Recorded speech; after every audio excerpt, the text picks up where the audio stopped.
Hey guys, what's up? So today we are gonna go over our top 5 favorite horror movies of all time. So I hope you enjoy.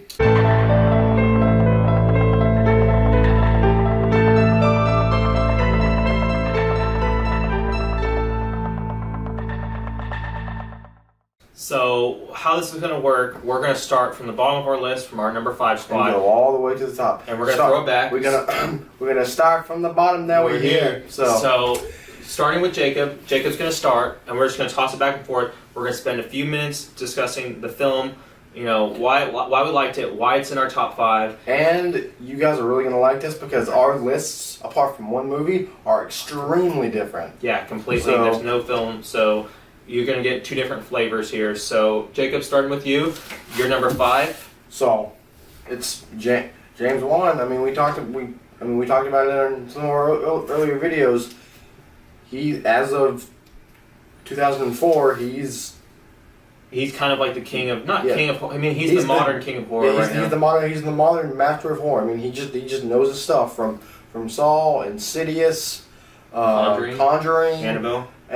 I mean, he's done he's done no wrong. That would be really bad. But I mean, Saul just.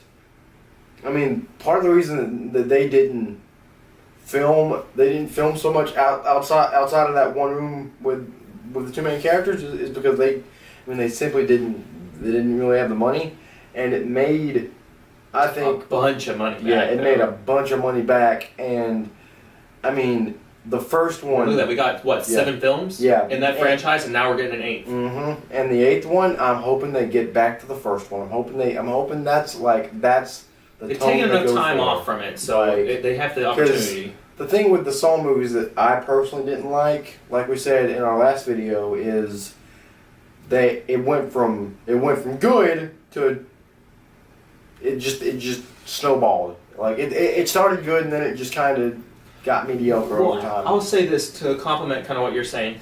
I feel the same way in terms of originally it was clever, like why you had the traps, and the traps were basically kind of like representing like their sins and whatnot. But then to me, I felt like the Saw franchise, once kind of James Wan kind of stepped away, and it was more focused on Gore. and it was literally just torture porn and gore fest, and it was literally, how can we just find creative ways to just kill people? To kill somebody. And yeah. I'm like, it lacked the kind of the creativity of like the first film, where it was not so much just a gore film, which it wasn't even an emphasis on the gore in the original film. There's emphasis on the psychological like Yeah. implications of like, why is he terrorizing these people? The big plot twist at the end of the film, and you know, some of the other elements that I thought were just ingenious. And on the budget they made that movie, Yeah, there was. it was fantastic. What was the budget again? It was like less than like, it was nothing. I mean, the fact that they had like what's his face, Carrie Ellis, I think that's how you say his name, from like Princess Bride, as Dr. Gordon, and you had Lee Winnell, who's was one of the writers and producers. He had a starring role alongside That tells Carrie. you how much that tells you how much money they had. And then- like, But I mean, they had who was it? I'm forgetting. Danny Glover. They got freaking Danny Glover as yeah, and he was the detective, and he thought, and then he thought Gordon was the Jigsaw killer. We'll get into that later. I think we should totally discuss the Saw franchise. Yeah, that's gonna be a that's- video we're probably gonna make. So that's totally worth it. But number 5 for you, my friend. One of the most classic and beloved horror films of all The time. now number 2 best horror movie of all time. Right. If we're looking at box offices. Right, and looking at box offices, The Exorcist. I remember, The Exorcist was the horror film that kind of stuck with both my parents back in the day. I mean, that was kind of the film that everyone talked about. It was the first film that it really pushed the envelope with the glass crucifix. If you guys, horror films, know what I'm talking about. Horror fans, know what I'm talking about. With the, the spilling of the pea soup and all the classic moments from The Exorcist, how creepy it was, when at the end, spoiler alert, when he's possessed, the priest is possessed, and he takes, sacrificed himself and takes the devil within himself, and then throws himself out the window and kills himself to save the little girl.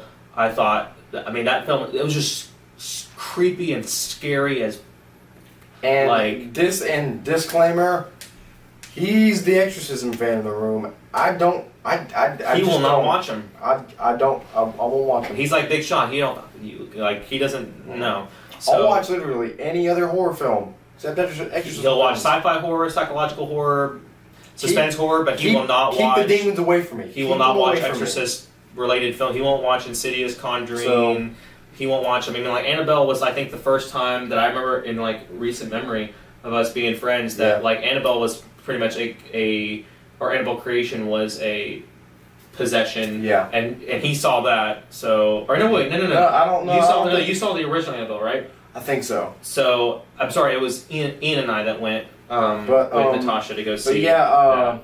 But anyways, so throwing it on over to you. Number 4. Number 4. We talked about this in my last video. I'm a Craven head. So, Wes Craven, Scream, ta-da! So, Scream. Hey Jacob, I'll be right back. No. Don't do that. No, don't do it. But, there's not really much I can say about Scream that I haven't already said. Wes Craven played on the tropes of horror films, made the film itself self-aware of what it was doing, and then but in a scary way. He actually utilized that very well. In a very scary way and up until the end, you have no idea who the killer's going to be. Then you find out there's not one, but it's two. And Shaggy from Scooby-Doo is actually one of the killers, which I thought, looking back on it, was kind of funny. It was kind of funny, but overall, Scream is. He's one of 2 Wes Craven monsters or villains or slashers or whatever you want to call them. That is iconic. So Wes Craven knows what he's doing, and I'll throw it over to this guy. Oh, actually, Dom, need you tell me about something? The lambs. Tell me about the lambs, Clarice. I ate his liver with some fava beans and a nice Chianti. Silence of the Lambs, my number 4 pick. One of the only horror films ever. Actually, one of the only films ever to win every single Academy Award. It won Best Picture. It won Best Actor. Sweet. It won Best Actress. It swept Academy. Sweet. And so, I believe that was 1991.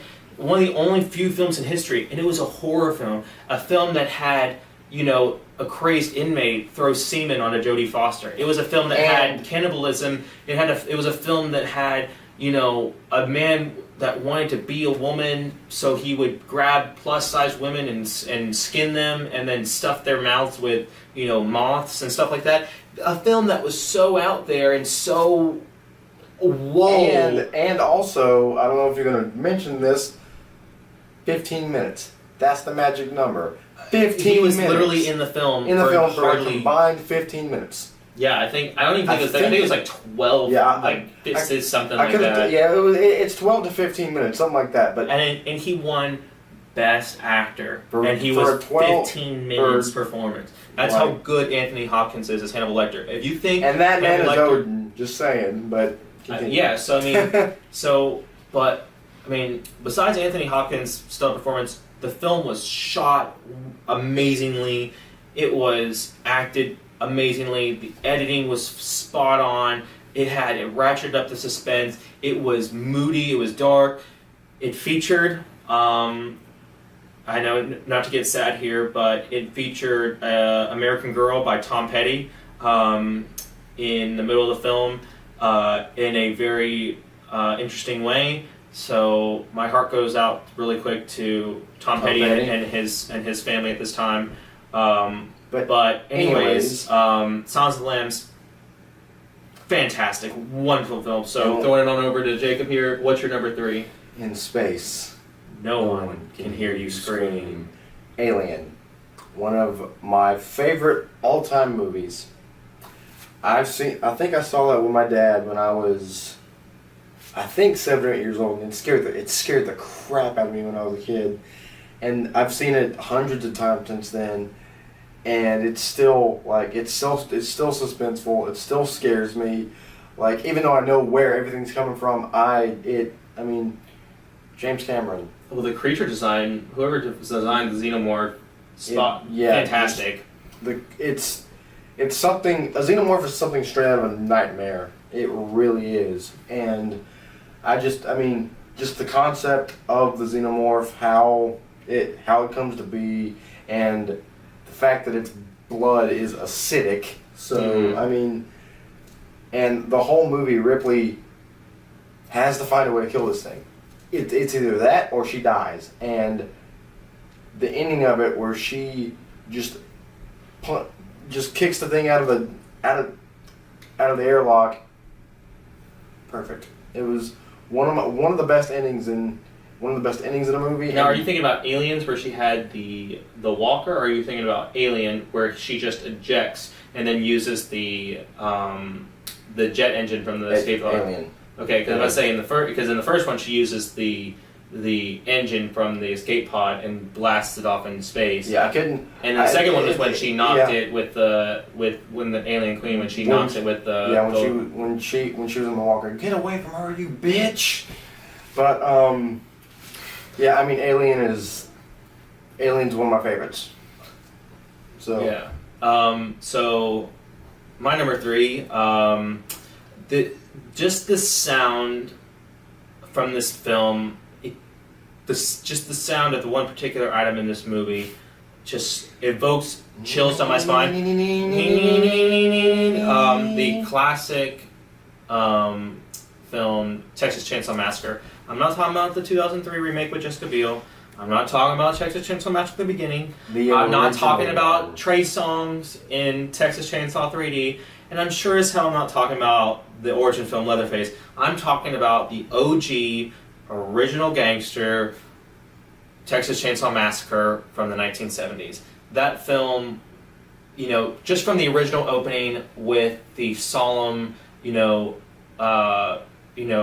narration over the beginning where it's like, the sad and the macabre, and just having them talk it over just black and white, and then having, Leatherface portrayed by Gunnar Hansen, chasing her at the very end of the film on the back of the truck, and having her just covered in blood and like screaming her head off, and like just those images, and like when he whacks her boyfriend over the head and like drags him off over the ramp into the slaughter and like hangs the one dude on the meat hook, like those things for like a film in the 70s, holy shit, like that movie like messed me up, like watching that, and it was just so like they made a room full of chicken bones scary in that film. I'm like, it's a room full of chicken bones, like that literally is me every Saturday night, like with chicken nuggets. I'm like, that's not scary, but you take this Texas Chainsaw Massacre and you implement, a crazed,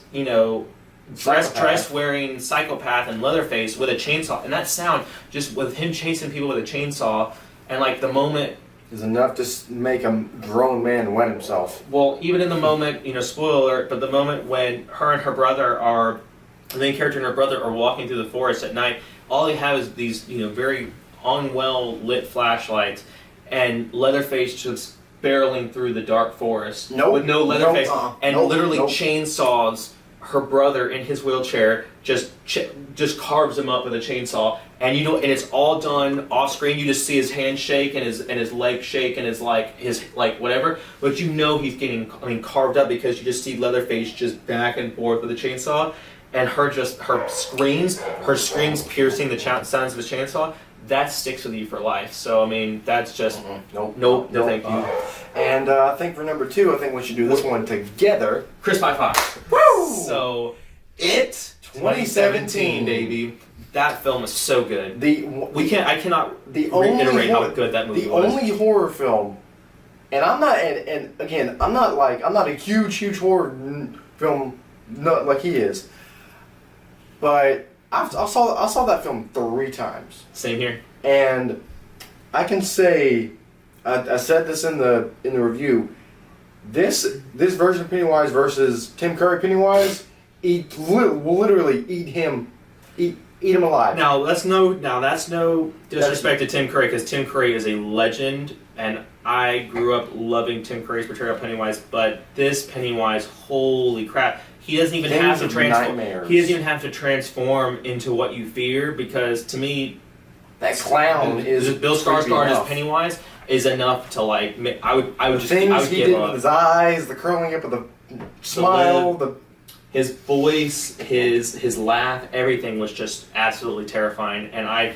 no thanks. I mean, it just that movie was, and it wasn't even like, when I look at it now. I mean, we're both in our mid-20s going to see this film, and it wasn't so much like, films like when we were younger when you get scared. I mean, to me, like, I was more scared watching films back in the day like we did. Yeah. Like the Texas Chainsaw Massacre, Silence of the Lambs, Scream, so on and so forth. But just the way it captured with the imagery and the score and his performance, and the way that they could portray Pennywise in this movie compared to the TV movie, it's a whole different realm. It's a totally different. I mean, unlike just seeing Georgie's arm in the TV movie, just there. Well, they didn't even show his arm getting ripped off. It's a dissolve effect. He grabs his arm and it dissolves to the coffin. But in this one, you actually see his arm get ripped off, and it's no. And then him being pulled in the sewers. I'll admit this: the first time we saw it, the whole time you were making fun of me because I'm over here shaking like a leaf because he was covering, like, wanting to cover his eyes and shaking like a leaf, and I was like. I was almost not wanting to watch because I was like, oh my god, like they're like showing children get murdered. I'm like I was like, you're literally watching a child get murdered. That the It movie is like the 90 version is the reason I don't like clowns. Oh, same here. When I watched it, I was like, no thanks.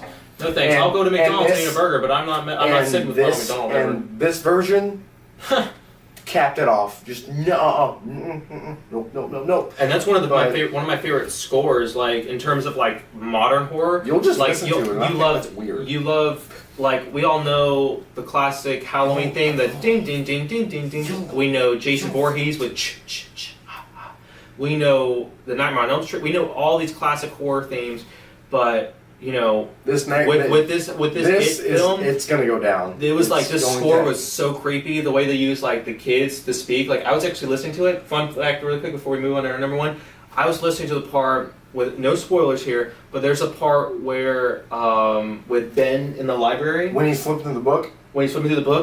And you can actually hear if you listen. Cut off your head. Yeah. And I was like, I heard that in the movie. I was like, that is creepy. And I was just like, I was like, did I hear that right? And I went back and listened to it. I'm sitting in my bed in my room in the dark with one little lamp on, and I just hear, and you'll be here. It's like you will float, and you'll get your head cut off. And I was like, oh no, thanks. Like I was like, I want to die. No, guess who's not sleeping tonight? Guess who's not sleeping tonight? I guess who's watching Paw Patrol on Disney Channel? Like nothing. On deck. On deck. Like, but so moving on. Your number one Halloween film. No pun intended. Yep. Halloween. Ever since I was a kid, I mean, that was the go-to Halloween film. They play it every Halloween. Yeah, and like for good reason though. It's a great movie. Like since I was about 14, instead of going out, I'd just stand and just like I'd just be like, okay, how much candy do we have left? One, two, okay, yoink, get in front of the TV. Hey, don't go in there. He's gonna yep. Don't go in there. Yep. You're gonna yep. No. Yep. How did you feel about the Rob Zombie remakes? Just really quick. Oh, I loved them.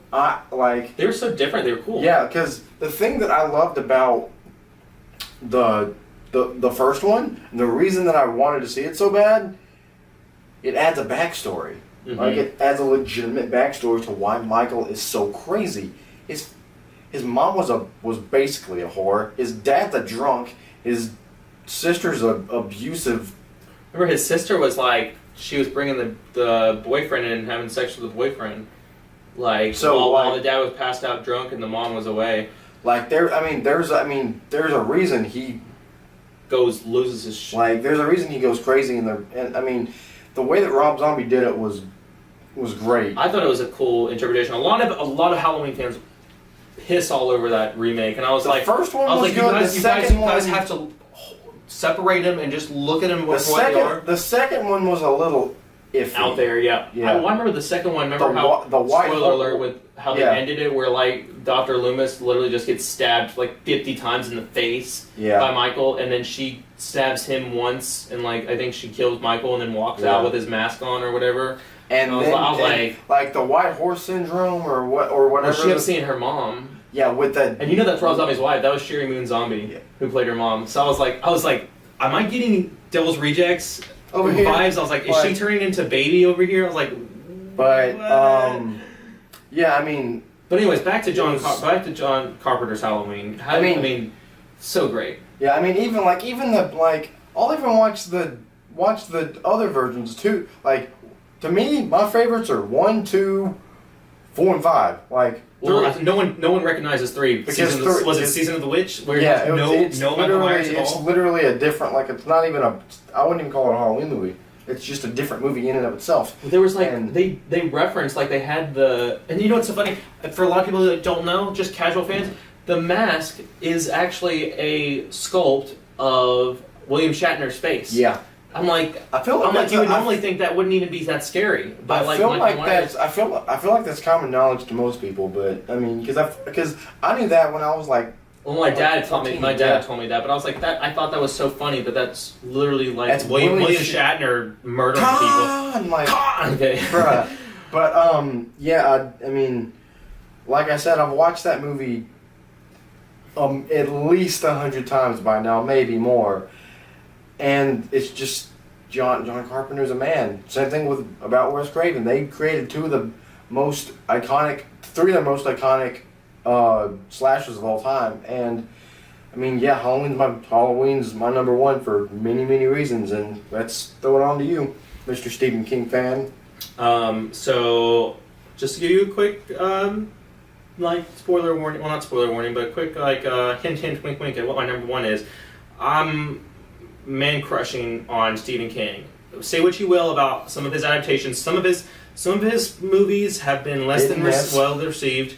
I mean, that's not his fault, I would say. And they did admit that during the 80s, he might have dabbled in some things here and there, and some of his stories might have been a little off the wall. But that's the greatness of Stephen King, is that Stephen King is... I would give anything. I would die to have just the chance to meet Stephen But King. anyways. But anyways, huge fan. But The Shining. That's nearly... Like, that film is just a flawless piece of cinema. Here's Johnny.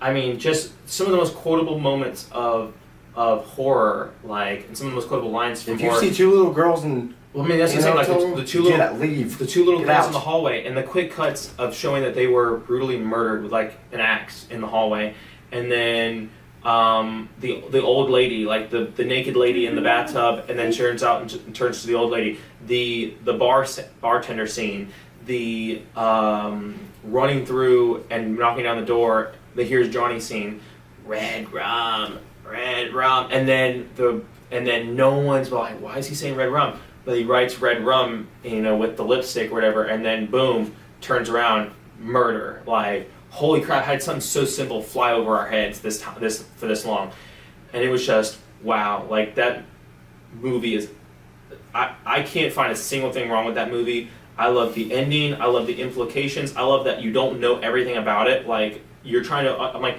why is there a picture from like 1930s? Of Jack Nicholson in the hotel with all the guests? Like, is he reincarnated? Is he a descendant? Is he coming back full circle? Is he an immortal being? It never explains any of that. It just gives you the story, it gives you the plot, and you follow along, and then at the end you have all these questions, but you're not mad that you don't get all the answers. Like, today, I hate movies that end with a cliffhanger, And it's And just never like, and ends it doesn't end, it ends open-ended, but the way they ended that film, the way they started that film, the way they built up the tension, the suspense, the imagery, the blood coming out of the elevator, just slow, flooding out. I'm like, oh my god! And the fact with Jack Nicholson's famous monologue with his wife, I'm trying to forget her name, but she played Olive Oil in the old school like Popeye films. Yeah. But she had a whole thing. There was the whole backstory with her where they had to do that take. They did that scene like over 100 times. It was like 112 times they did that exact scene because Stanley Kubrick was a perfectionist, and she literally was losing hair. Like they showed in the behind the scenes, she was coming in between takes. Clumps of hair was falling out because she was so stressed out from having to yell and swing the bat. And I was like, oh my god, this film, like, but it shows when he pushes for all these things. I'm like, this is one of Jack Nicholson's best performances. It's so good. Like, the movie is so good. Like, so good. But I mean, that's it, guys. To recap, my top 5 favorite films of all time Red Rum. were as follows: Saw coming in at number 5, Scream at number 4, Alien at number 3, It 2017 at number 2, and Halloween at number 1. Dom? My number 5, The Exorcist. Number 4, Silence of the Lambs. Number 3, Texas Chainsaw Massacre. Number 2, It from 2017. And number 1, The Shining. I think every one of those films, I think we can both agree. Yeah. I think at least I feel with my list, I don't want to speak for you, but I feel like my top 5, like I feel like those are just, not just as horror films, but just as films in general, they're just perfect. I mean, like I said, Alien is in my top 5 favorite films of all time. People love that film. Like, there's universal love for that film. So, I mean, look at Texas Chainsaw Massacre. Like, people remember the original Texas Chainsaw Massacre. Silence of the Lambs won every single award. And then The Exorcist. I mean, fantastic. So, we hope you guys enjoyed this, our top 5. Check out the other videos that we posted as well. I mean, this is the long Halloween, so check them out. And stay tuned for our results. And check in with our Facebook for our voting, so you guys can vote on our October Madness special, and we can get our next week's finalists in, and we can start moving on. So, all right, guys. See you guys later. Next time. That's all for today's episode. Thank you guys for watching. And be sure to like this video and subscribe. And click the link in the description below to follow us on social media. See you guys next time.